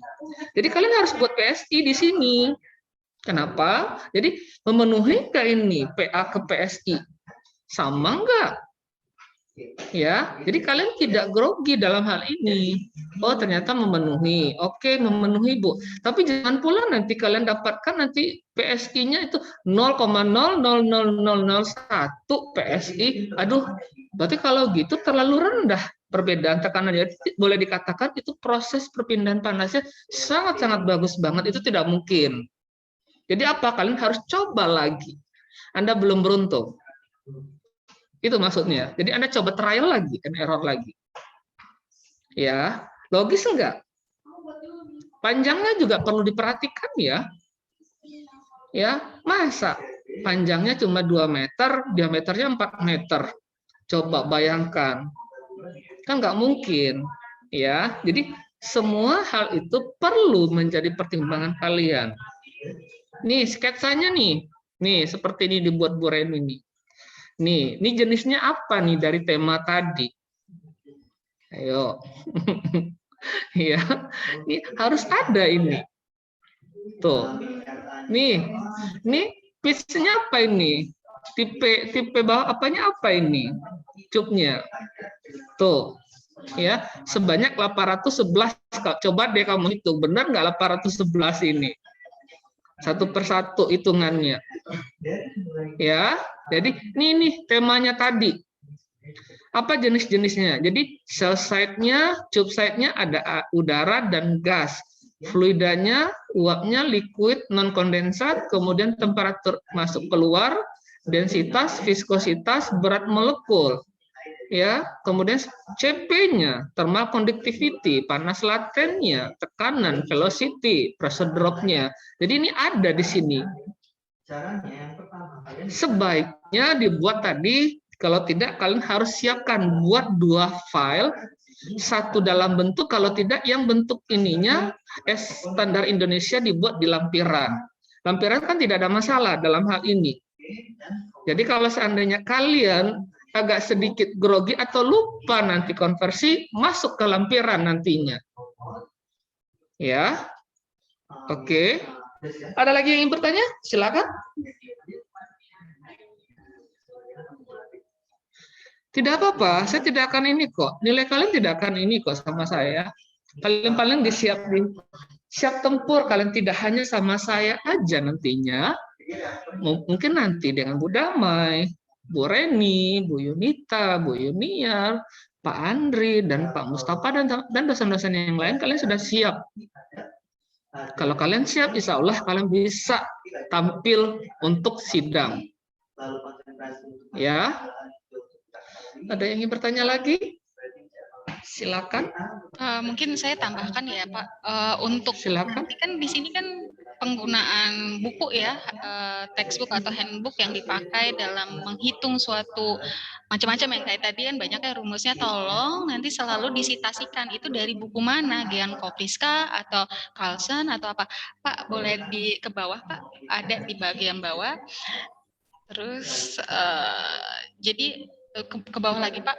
Ini Di lampiran, bukan Pak, itu literatur. Ke bawah lagi. Terus, nah ini sumber-sumbernya. Nah kalian tuh dapat persamaan-persamaan ini, asumsi-asumsinya, rule of thumb-nya seperti apa. Nah itu harus dijelaskan gitu ya. Sumbernya dari mana, volume berapa, halaman berapa itu. Dan ini sangat membantu kalian juga ketika kalian ditanya atau mengingat kembali gitu ya. Seperti itu ya. Gitu. Tuh harus pokoknya diperinci, dan ini silakan dicantumkan di lampiran ya, di appendix khusus untuk perancangan penukar panasnya. Gitu. ada yang pertanyaan lagi? Ada yang ingin bertanya? Silakan. Kalau tidak puas nanti kalian boleh ketemu sama saya, konsultasi. Ya, kalau tadi Pak Ucup tadi tentang cup, kalau saya tentang cell and cupnya nanti ya.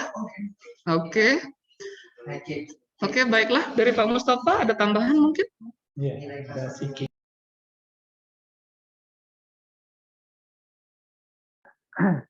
Ya, nanti ada tayangan dari saya sedikit aja. Kira-kira 15 menit sampai jam 4 ya Bu, dari ini ya. Ya, udah lengkap sekali, cuma sedikit aja. Sebentar.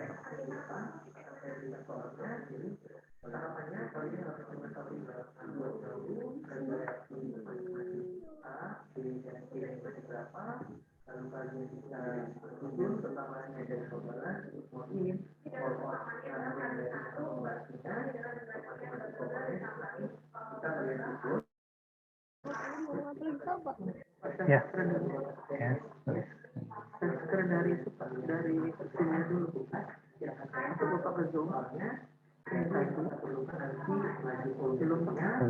Sebentar terus ya. Ya.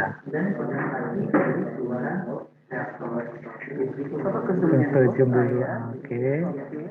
Bapak masuk ke kita buka lembaran tentang lebih besar lagi Pak. Dan biar ditanyakan terlebih dahulu. Oke. Bawa Bapak keren. Jangan, ini masih simpel ya. Ada screen air. Bapak yang mana air? Oke. Sudah masuk itu?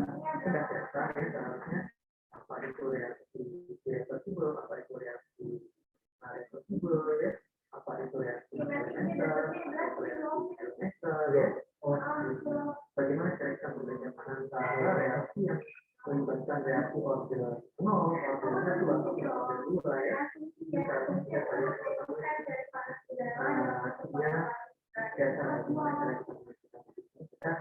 Hanya kalau belajar bagaimana kita belajar dari persamaan lagi ya. Ya.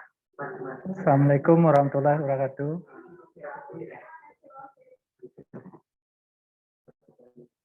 Selamat sore. Sore Pak. Ya, ini maaf ini kurang pas, ini belum. Udah jelas suaranya?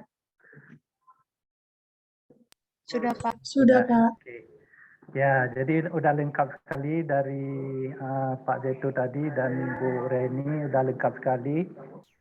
Saya sedikit aja menekankan mungkin bagian, karena waktunya ini tinggal 15 menit ya, menekankan bagian langkah-langkah untuk yang akan diambil aplikasinya. Jadi kalau udah ada HI yang akan dirancang nanti, jadi langkah algoritma tadi sudah lengkap sekali. Kemudian ini aplikasi salah satunya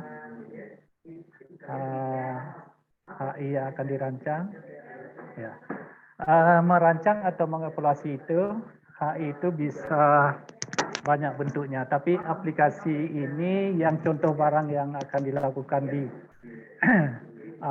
di proses pembelajaran itu ada dua biasanya, itu cell and tube dan double pass. Di sini ada gambaran skema dasar yang ada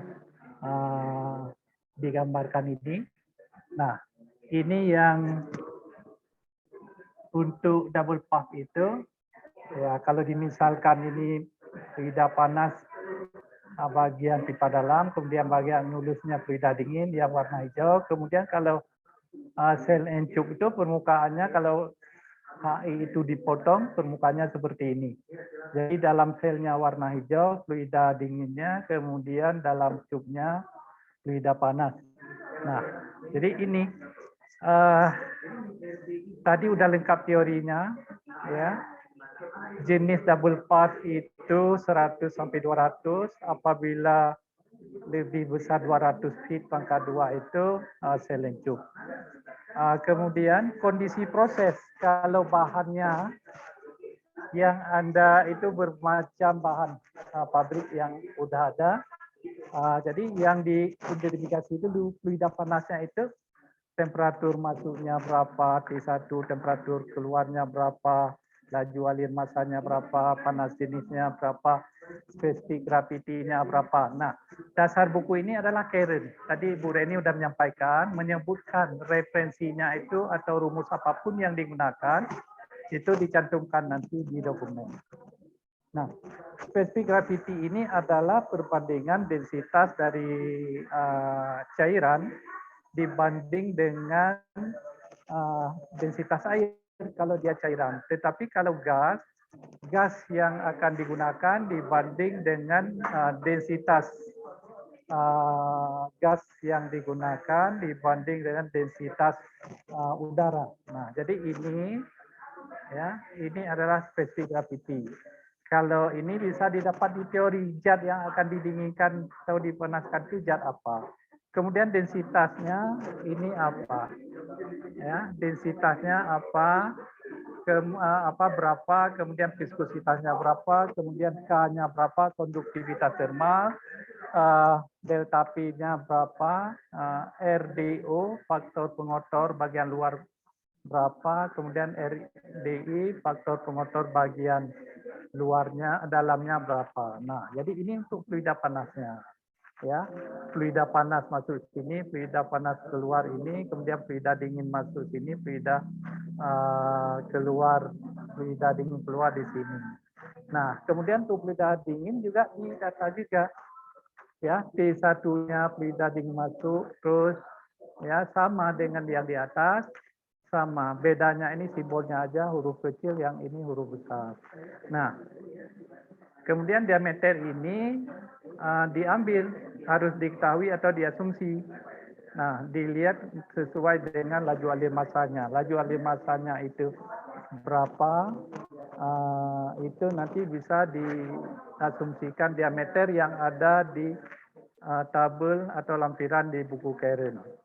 Nah, kemudian langkah-langkahnya berikutnya itu untuk bagian sel, ya, itu didata juga ID-nya, inside diameternya berapa, bubble space-nya berapa, jarak antar bubble, kemudian fasisnya berapa, ya, apakah 1, 2, dan seterusnya.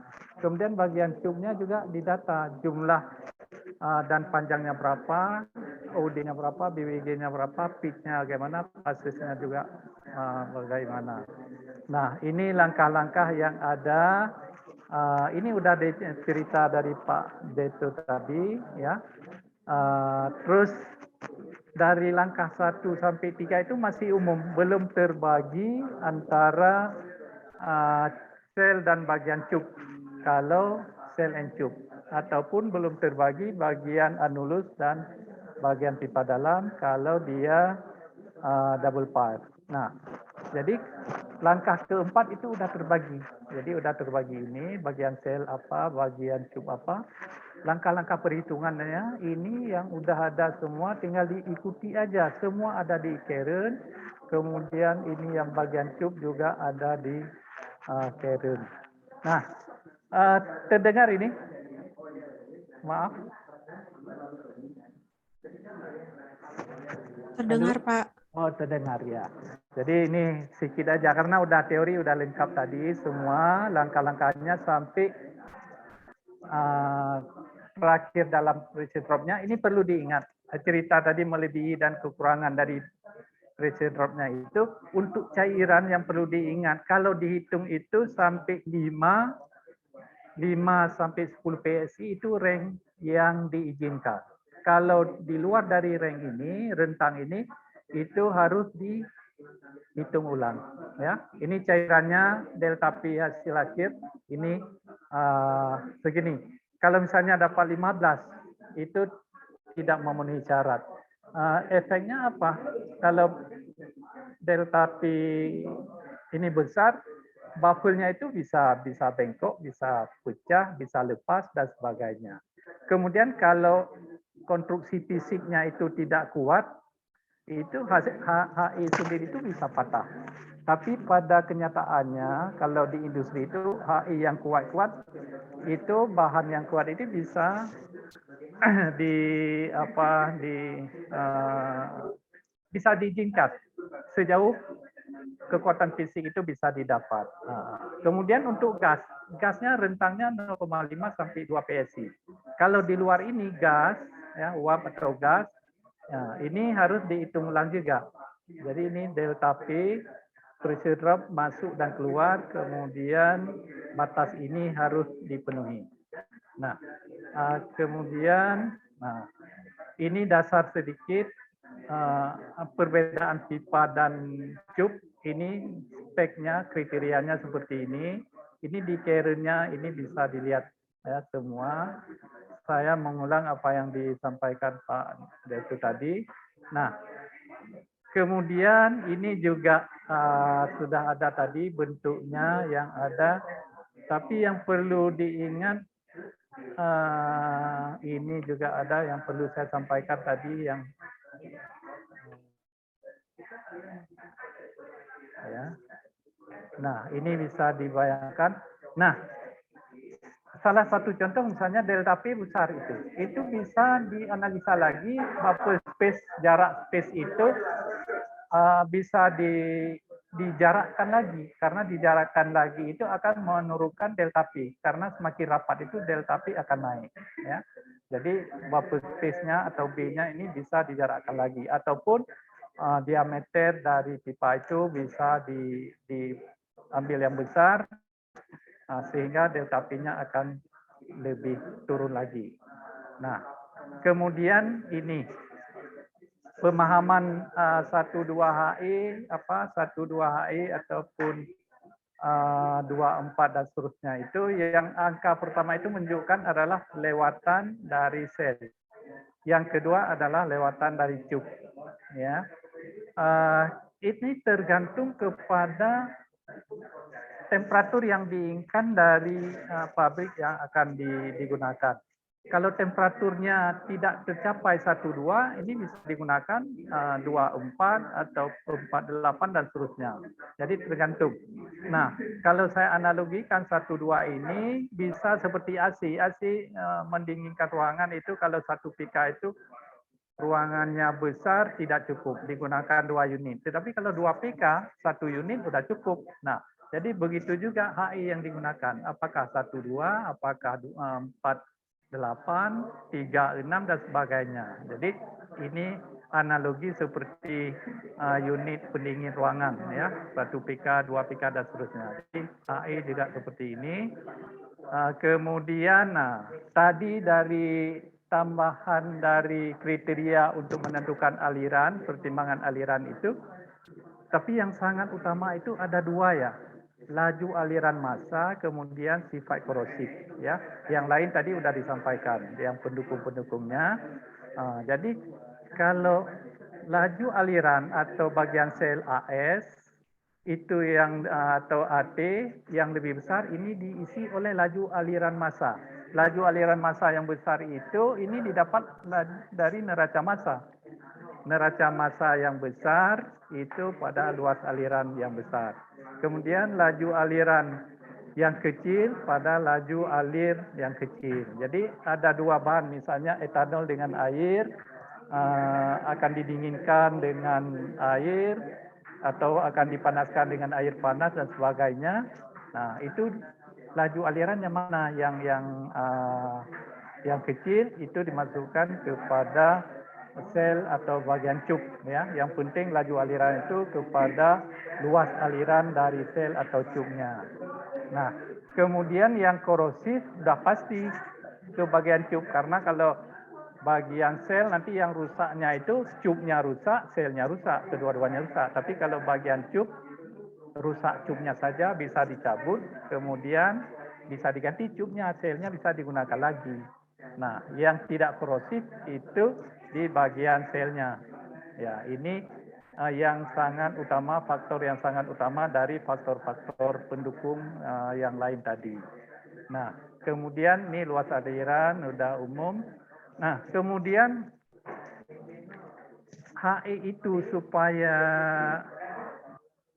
koefisien perpindahan panas atau overall koefisien itu, koefisien perpindahan panas menyeluruh itu besar, itu dialirkan, dioperasikan pada turbulensi yang tinggi, bukan aliran laminar, tapi turbulensi yang tinggi sehingga koefisien perpindahan panasnya besar, harga jumlah panas yang berpindah itu semakin besar, itu tujuannya. Nah, kemudian faktor pengotor ini biasanya nempel di permukaan bagian dalam dan bagian luar. Tadi yang ada di atas itu RDI dan RDU-nya itu, inilah simbolnya. Kemudian koefisien konveksinya, ini bagian dalam, ini bagian luar. Kemudian kenapa ada HIU-nya? HIU-nya itu karena rata-rata tidak adil kalau digunakan HI-nya saja, tidak adil kalau digunakan HU-nya saja. Sehingga digunakan HIU. Nah, jadi ini simbol-simbol dalam perhitungan. Kemudian ini ada contoh, ya, suatu bahan di keren itu adalah referensinya itu adalah hidrokarbon. Karena itu hidrokarbon perkembangannya sudah ratusan tahun. Tetapi zat-zat yang lain itu masih berkembang seperti minyak sawit, zat-zat kimia yang lain itu nanti kewalahannya itu data fisiknya, referensinya itu agak sulit. Tetapi kalau hidrokarbon, ya, zat-zat bumi, minyak bumi, gas bumi dan sebagainya itu di Keren itu lengkap sekali. Tinggal diambil saja, datanya sudah ada. Nah, kalau ini contohnya yang dibuat sebagai contoh dari Keren, Selengcup, itu begitu dihitung batasnya itu pressure drop-nya, batasnya 10 PSI, kemudian faktor pengotor 0,3, dihitung seperti langkah tadi semua sampai terakhir, ya, didapat ini faktor pengotornya itu 0,00348, tetapi syaratnya 0,3. Apakah bisa diterima atau tidak? Nah, ini hal seperti ini bisa diterima karena kelebihannya sedikit aja. Tetapi yang penting itu waktu shutdown, waktu pembersihan itu betul-betul rutin, misalnya setahun sekali betul-betul dibersihkan. Jangan lewat tahun, ya nanti karena faktor pengotor melebihi dari perhitungan. Nah, jadi ini contoh perhitungan bahwa ini bisa diterima, ya. Nanti pertimbangan ini menjadi kebijakan berdasarkan ilmu perancangan HI yang dimiliki. Jadi kalau hanya batas 0,3, 0,003 nanti dapat 0,5, ini nggak bisa, harus hitung lagi. Faktor pengotornya itu besar sekali, jadi harus dihitung ulang. Nah, jadi ini yang sebagai tambahan dari saya, contoh-contoh ini bisa diikuti. Yang penting itu saudara sebutkan referensinya apa. Kalau memang Keren sebagai referensinya, nanti karena satuannya satuan British di sana, satuan Inggris, harus dikonversikan biar seragam ke satuan internasional. Ya, satuan internasional itu metrik, ya, meter ataupun sentimeter dan sebagainya. Nah, itu yang dikonversi nanti. Tapi kalau pakai referensinya buku lain yang ada satuan internasional, ya itu udah dapat langsung dari satuannya yang pas, ya, supaya menyeragamkan aja, karena buku itu berbeda-beda penyajiannya, ada yang mudah sekali kita ikuti, ada yang sulit kita mengerti. Nah, jadi itu terserah, nanti tinggal dirancang aja sesuai dengan pabrik masing-masing, tetapi pada prinsipnya itu mendata awalnya itu yang seperti yang tadi, ya, saya ulang lagi, inilah yang data yang dibutuhkan. Kalau tidak didapat ini bisa dicari di di literatur, kemudian kalau ada parameter yang sudah diketahui, yang lain bisa dihitung. Contohnya misalnya untuk neraca energi yang ada ini, ada yang dari neraca masawinya diketahui, ini diketahui, T1 dan T2, T1 tidak diketahui, T2 bisa dicari. Kemudian untuk fluida yang dingin juga seperti ini. Nah, jadi berdasarkan data yang didapat dari rancangan neraca massa dan energi bisa di-plot ke sini, kemudian dihitung langkah-langkahnya itu seperti ini sampai didapat delta P, didapat reset drop, didapat spek-spek yang lain termasuk jenis bahan HI yang digunakan. Nah, jadi ini dari tambahan dari saya karena waktunya singkat dan sudah lengkap sekali tadi disampaikan oleh Pak Zetu, ya, Pak Zetu, bukan Zetu. Ada pertanyaan dari sini kira-kira? Silakan jika ada yang ingin bertanya bisa raise hand.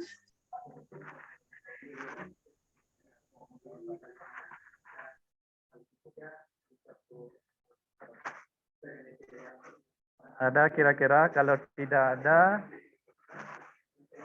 waktunya memang udah cukup 12 berapa jam 16 pas sesuai dari Bu Reni rancang waktunya jam 14 sampai jam 16. Kemudian nanti sambil jalan ya mungkin belum udah jenuh sekali, udah 2 jam. Nanti sambil sambil jalan perhitungannya bisa diskusi bimbingan lagi dengan pembimbing 1 dan pembimbing 2. Betul.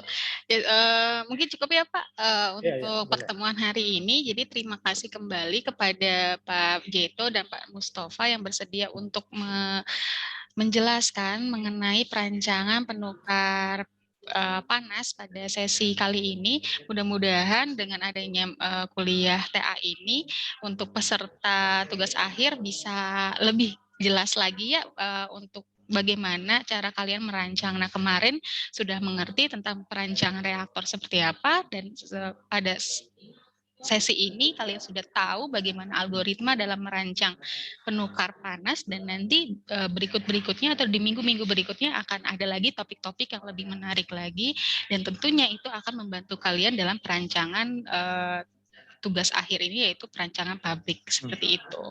Oke, bila misalnya ada yang ingin ditanyakan di luar ini bisa konsultasi dengan dosen pembimbingnya ya. Diingatkan kembali di sini sudah masuk ke dalam timeline pengerjaan atau penyusunan laporan 3 baik itu laporan 3A atau laporan 3B. Namun masih sepi nih kayaknya ya. Entah di bimbingan saya saja atau bimbingan yang lainnya, tapi saya merasa kok belum ada nih anak-anak yang mengajukan bimbingan lagi gitu kan. Ayo semangatnya dimunculkan lagi karena akan sulit kalau misalnya kalian mepet waktu deadline gitu ya dalam mengerjakan laporan 3, laporan 3A, 3B ini karena nggak mungkin dalam seminggu itu selesai atau dalam semalam apalagi itu tidak selesai gitu ya. Coba dicicil dan silakan menghubungi dosen pembimbingnya masing-masing seperti itu. Oke, ya udah kalau gitu saya akhiri ya. Terima kasih kembali atas kehadirannya. Jaga kesehatan untuk semuanya. Saya akhiri. Wassalamualaikum warahmatullahi wabarakatuh. Waalaikumsalam. Waalaikumsalam. Terima kasih Bu dan Bapak.